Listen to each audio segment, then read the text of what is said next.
I'm going to tell you a little story now. About 19 years ago, I was playing in a band in the West End of Toronto, in Etobicoke. Two friends from the band at the time moved to this beautiful town of Milton. They were disappointed to find out that there was no band to join at the time.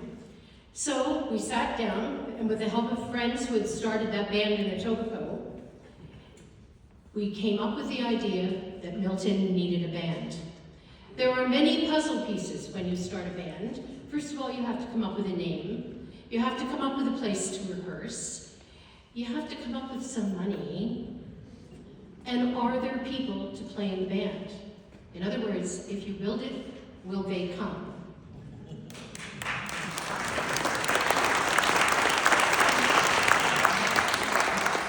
But then there is the problem of who's going to conduct this band.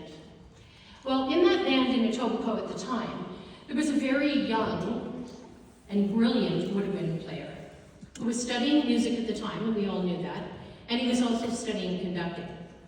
So there was no person better to ask to be the conductor of this not yet formed band with the hopes of one day of it becoming a thing, that this young musician is none other than our next guest conductor, Joseph Resendes.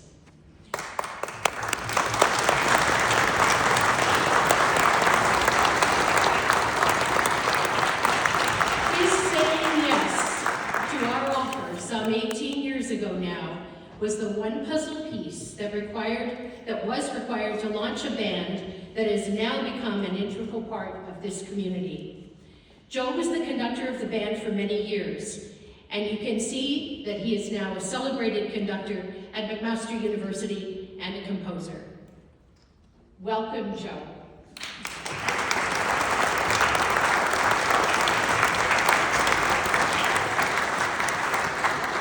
Joe was commissioned to write a piece for the Milton Concert Band, and he's going to tell you a little bit about the piece that he has written.